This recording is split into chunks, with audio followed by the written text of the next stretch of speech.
आज अपन बात करने जा रहे हैं हिंदी व्याकरण के बारे में।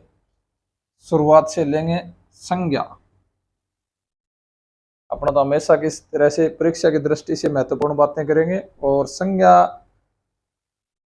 के बारे में छोटा सा टॉपिक मैं आपको बताऊंगा। 2-4 बार देखोगे क्लियर हो जाएगा। वैसे तो संज्ञा आप जैसे शुरुआत से ही पढ़ते आ रहे हैं, 5वीं 6वीं क्लास से लगनी शुरू हो गई थी, सभी को पता ही है। लेकिन चलो आज परीक्षा की दृष्टि से किस तरह से आपने को लर्न रखनी है इनको, उस तरह से बातें करेंगे। तो संज्ञा की परिभाषा तो सभी को पता ही है भी, जो भी कुछ अपने को दिखाई दे रहा है, जो भी चीज अपने दिख रही है वो सभी संज्ञा है। ये बोर्ड भी संज्ञा है, ये मार्कर भी संज्ञा है, ये कैमरा भी संज्ञा है। अपने जो भी चीज देख रहे हैं वो सभी संज्ञा है। बात करते हैं संज्ञा के 3 भेद है। एक है व्यक्तिवाचक, 2 नंबर जातिवाचक और तीसरा है भाववाचक। ऐसे 5 भेद है, कुछ पुस्तकों में बताते हैं, लेकिन ये जातिवाचक के 2 उपभेद है। व्यक्तिवाचक, व्यक्तिवाचक का मतलब हो गया सिंगुलर शब्द अगर आएगा तो वो होगा व्यक्तिवाचक संज्ञा, एक वचन। ये एक बात याद रख लेना, एक वचन। आपकी कहीं भी संज्ञा के कोई भी क्वेश्चन आए गलत नहीं होगा। ये होगा बहुवचन। समूह में या जाति में जो कोई चीज हो वो होगी जातिवाचक। सिंगल शब्द दिखाई दे, स्पेशल हो, तो वो होगी व्यक्तिवाचक। जैसे अपने लिख दिया या गाय लिख दिया अपने, गाय एक जाति है, अपने को पता नहीं है कौन सी गाय है, और अगर यही तो ये जातिवाचक में आएगी। इसी को अपने यहां लिख दे राठी गाय, तो ये आ जाएगी व्यक्तिवाचक संज्ञा में। इसी तरह से लिख दिया जाए पुस्तक, पुस्तक एक जाति होगी, अपने को पता नहीं है कौन सी पुस्तक है, तो इसी जगह अगर लिख दें अपन रामायण, तो अपने को पता है कि ये सिंगल पुस्तक के बारे में बात हो रही है, रामायण के बारे में बात हो रही है, तो वो आएगी व्यक्तिवाचक में। इसी तरह जैसे लिख दिया नदी, अब नदी बहुत सारी नदियां, अपने को पता नहीं है कौन सी नदी है, तो ये आएगी जातिवाचक। और अगर स्पेशल नदी का नाम आ गया जैसे गंगा नदी, तो ये आएगी व्यक्तिवाचक में। पर्वत, पर्वत अपने को नाम का पता नहीं है कौन सा पर्वत है, तो ये जातिवाचक होगी। और अगर अपना यहां लिख दे अरावली पर्वत, अरावली पर्वत, तो ये होगा व्यक्तिवाचक में। इसी तरह से कुछ भी जाति से संबंधित, समूह से संबंधित जो भी आए वो सभी आएगा जातिवाचक। सिंगल शब्द की पहचान हो वो आएगा जो स्पेशल हो व्यक्तिवाचक में। कई बार जातिवाचक और व्यक्तिवाचक दोनों में पूछ लिया जाता, कई शब्द आते हैं जैसे राजा हरिश्चंद्र। अब अगर यहां लिख दिया हरिश्चंद्र, राजा हरिश्चंद्र केला होगा, तो ये हो गया व्यक्तिवाचक। तो कई बार हरिश्चंद्र को वाक्य में प्रयोग करके दे दिया जाता है कि अगर वाक्य में हरिश्चंद्र का प्रयोग हो गया तो वो हो जाएगा जातिवाचक में। कई बार आपने देखा नहीं कभी ज्यादा हरिश्चंद्र नाम नहीं कर, मतलब सत्यवादी थे ये, सत्यवादी के लिए अगर हरिश्चंद्र का प्रयोग किया जाएगा वाक्य में तो वो हो जाएगा जातिवाचक। इसी तरह से जैसे विभीषण लिख दिया, विभीषण, तो विभीषण व्यक्तिवाचक है। नॉर्मल सी बात है, पूछे जाओ विभीषण एक व्यक्ति है, सिंगल है, तो ये स्पेशल नाम से हो गया। अगर इसी को अपने वाक्य में प्रयोग कर दें तो ये किसके लिए जाना जाता है।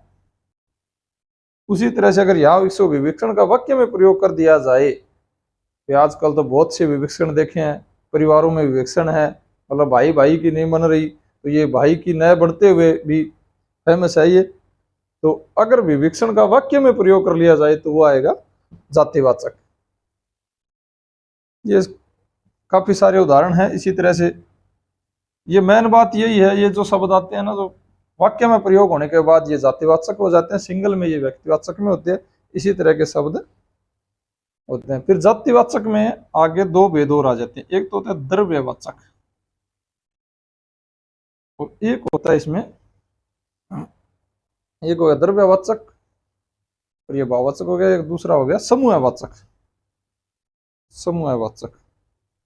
समूहवाचक तो भाषा नाम से अपने को समझ में आ रहा है कि समूह में अगर कोई चीज हो, जैसे कोई रैली निकाल रही है, कोई टोली हो, कोई मीटिंग हो रही हो, समूह वाली अगर कोई चीज होगी तो वो होगी समूहवाचक में आ जाएगी।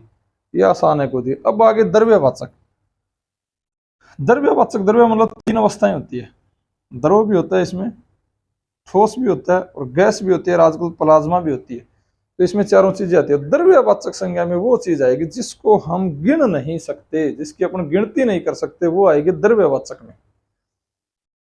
जैसे द्रव पदार्थ में आ गया तेल, दूध, ये सभी क्या है, इनको अपन गिन नहीं सकते, इनको माप सकते हैं, तोल सकते हैं, तो द्रव्यवाचक में। ठोस मतलब धातु भी द्रव्यवाचक में आती है। धातु जैसे पित्तल,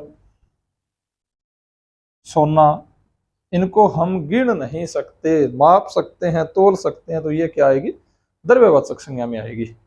ये छोटा सा था। इसके बाद में आ जाते हैं अपने भाववाचक। भाववाचक संज्ञा मतलब भावनात्मक, इमोशनल होना किसी चीज का, जिसको अपन भावना से समझ सकते हैं, उसको देख नहीं सकते, कर नहीं सकते, वो संज्ञा क्या होती है, भाववाचक संज्ञा।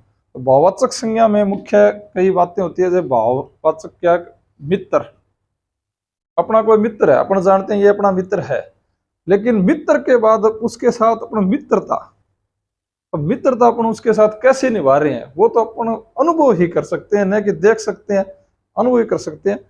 तो अब सीधा जो मित्र आ गया, तो मित्र एक जाति होगी, सीधा मित्र नाम होता है, ये होगा जातिवाचक। जातिवाचक से अपने को बोल दिया कि मित्र की भाववाचक संज्ञा बनाओ तो क्या होगी, मित्रता।